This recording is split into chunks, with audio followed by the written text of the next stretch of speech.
Hey, big news coming out of Washington. There's a lot of things. We'll get into the healthcare thing here in a little bit, but the Voyeur dividend, they've been in the military a long time too, but this is good. It is. And look, I mean, who else would you expect to take care of our troops? You know, I met with senior leadership in the Air Force this week. The Secretary talked to the Chief of Staff, but the President of the United States loves our troops. He loves our military. He believes in our military, as opposed to the last administration. This one is just such a breath of fresh air. And, you know, really proud of all the men and women that are deployed right now and their families. And I give thanks to my wife for supporting me in that endeavor for a long time. And you are a graduate of the Air Force Academy and been a pilot for 20 years, I guess, 20 years a fighter pilot. That's not a bad deal. A colonel, full bird colonel.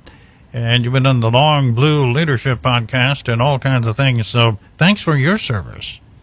Well, thank you.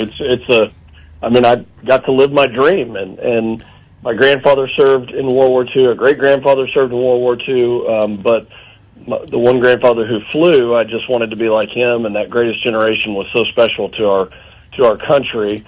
And that's what inspired me. And so, you know, yes, it was service, but I have to tell you, it was living out a dream and being able to fly the F-22 and the F-15 and then command and the opportunities to serve. I mean, that was, it was amazing. It really was.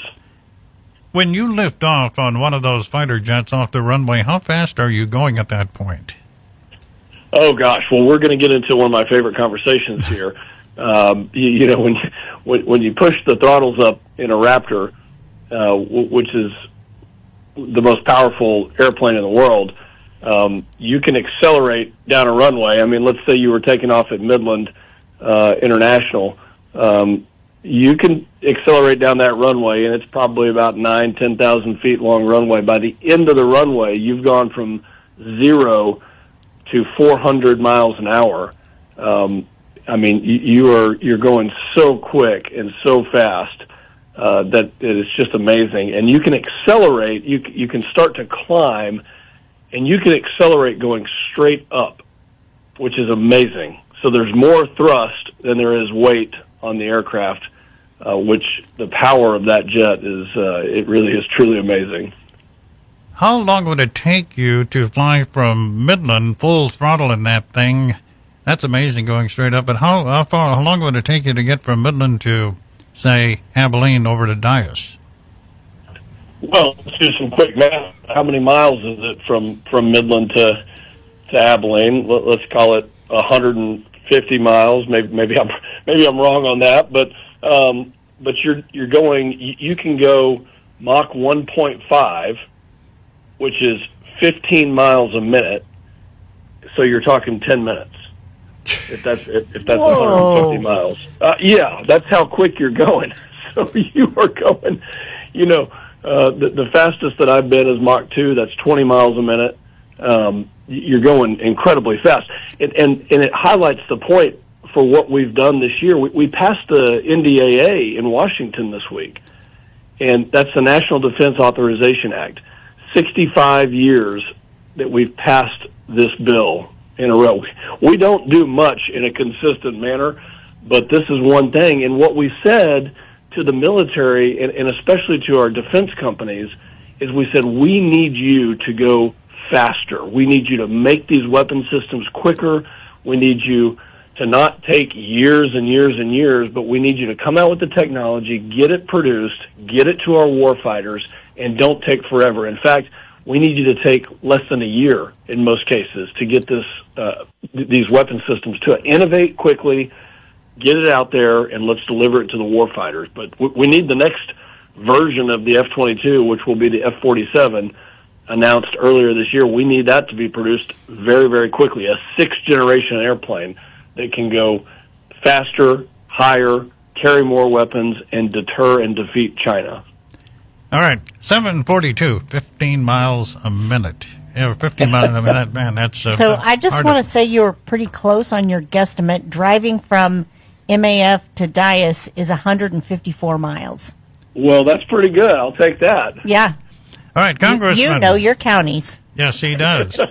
Congressman August Pfluger, we need to talk about health care. That's certainly the big news story, and I think Republicans want money directly to Americans through health savings accounts, health care savings accounts. But what's the latest on that? I know you've got a plan here, too. Yes, I do. I'll be happy to talk about that plan. We are tired of what Democrats built. They built Obamacare. They voted on Obamacare. Not a single Republican voted for Obamacare or any piece of it over the last 15 years. They have built this system, this house of cards, this terrible, terrible plan that is more expensive, it's less accessible, it delivers lower quality health care, and we want to get away from that. Now, it is a fair criticism of the GOP to say, well, what's your plan? Well, we have a plan, and we voted on a piece of that plan this week, which delivers transparency and competition. It delivers money instead of to the insurance companies directly to, as you just mentioned, Americans in the form of health safety or health savings accounts. That is a very good piece of this. We want what's called PBM reform, which deconstructs this blank check mentality from Uncle Sam to the insurance companies, and instead it inserts competition and transparency so that you know what you're getting and you know what the price of the procedure or the plan is. We haven't had that in so long. Look, I talked to Chairman Jason Smith. He's the chairman of the Tax Committee, one of the most important committees in Congress.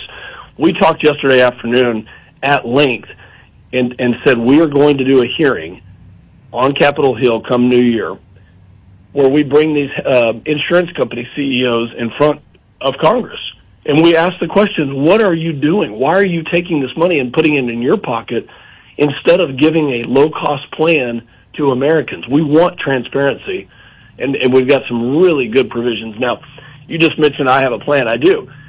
Senator Rick Scott out of Florida and myself introduced a plan called the More Affordable Care Act. And in addition to some of the things that I just mentioned to you, it allows you to shop across state lines, which we have not been able to do. So if you like a plan, you're in New Mexico, let's say. Texas has, we've got good plans. So, but if you're in New Mexico and you want to get a plan that is offered in Texas, you can do that. You can now get a lower cost plan. And there's waivers on this competition and transparency. It implements the Trump RX, which is a marketplace that tells you what the drugs cost, where they're available, do you have access to generics, are there other aspects of innovation that will bring that cost down? It implements what we call cost-sharing reduction provisions, which immediately brings down the cost of our premiums by 13%. So Democrats have been talking about these Obamacare, COVID-era subsidies.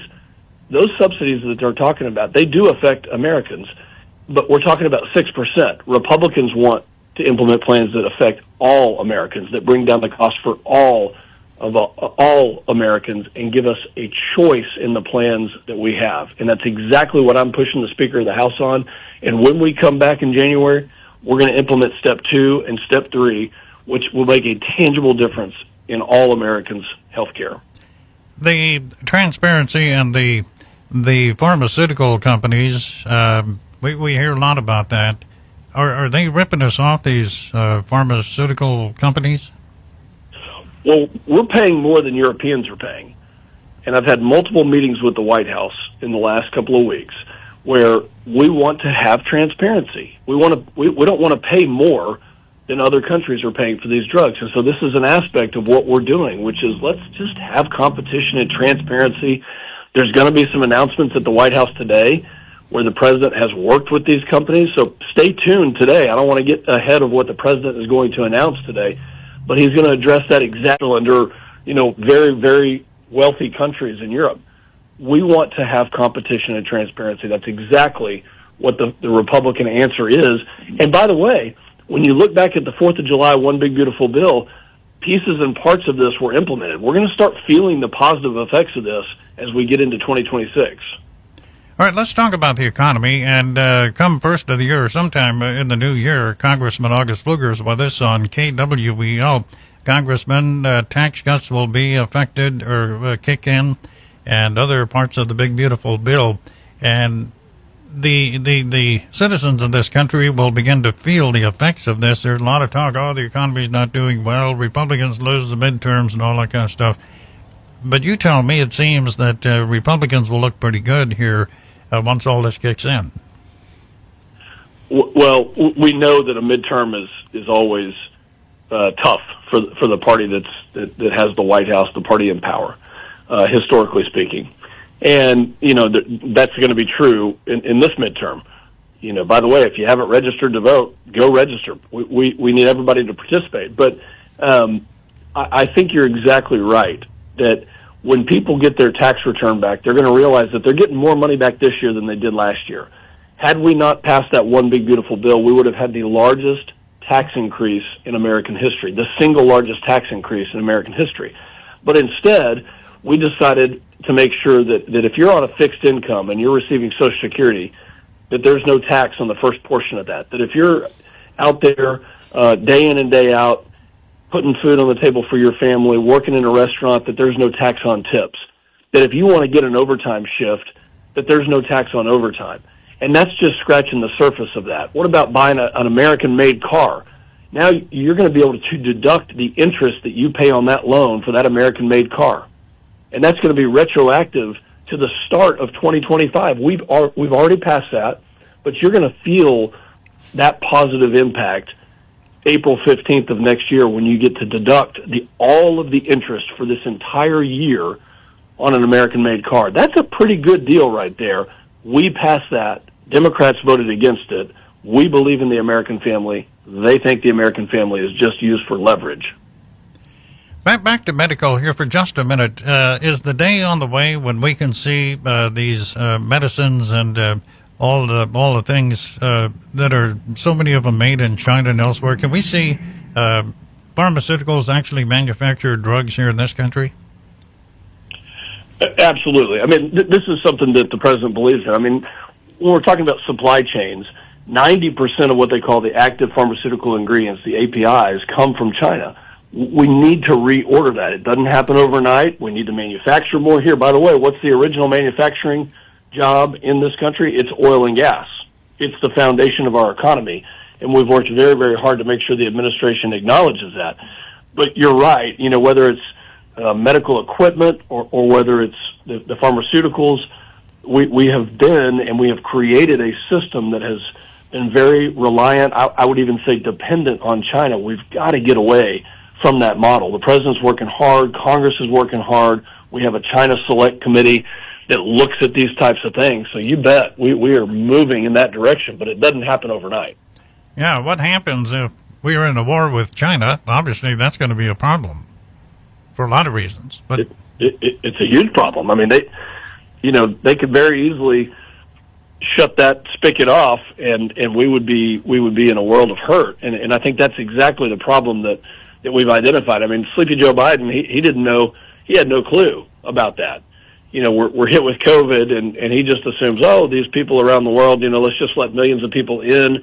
They match the terror watch list. China, no problem. They're our friend. Well, we know that's not true, and we finally have a president who's doing something about it.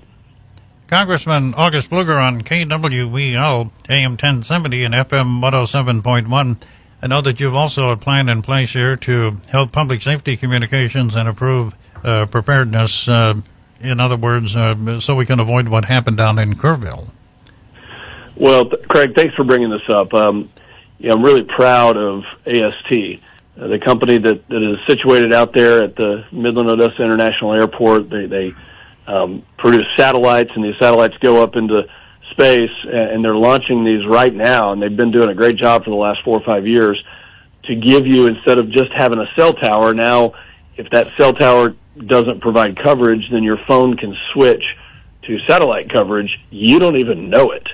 And I created the Mystic Alerts, and that's the name of the bill. And this is a personal one because I had 2 daughters that were at the camp. I know that it's a very sensitive subject and a tragic story for residents of Midland and Odessa because we lost constituents and people in our community in the floods.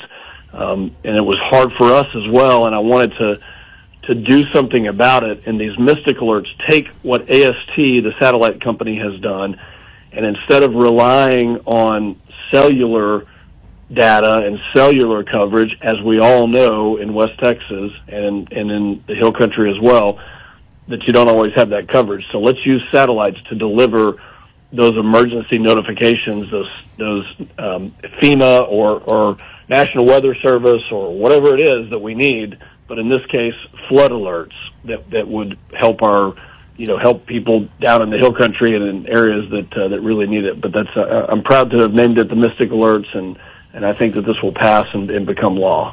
All right, Congressman, we must run. We'll let you get to work, too. So we'll hear big news today out of the White House. Thank you for the updates, and I hope you have a good day, and Merry Christmas. Merry Christmas to you and your family. Well, thank you all, and Merry Christmas. And we talk about a lot of hard subjects, and I'll just say the honor of a lifetime is representing Midland and Odessa, my hometown, and San Angelo, and this great district. It's the best district in the entire country because we have hardworking men and women who just want to do the right thing and raise their families and see our country succeed. But that is because we are about to celebrate the birth of our Savior Jesus Christ, and we have that belief that that this country was founded on those principles. And so I hope that everybody has an opportunity to spend time with family. I certainly will be, and we'll be giving thanks at Christmas for the most important thing, which is the birth of Jesus Christ. And I hope everybody has a great Christmas. We will talk to you in the new year. God bless.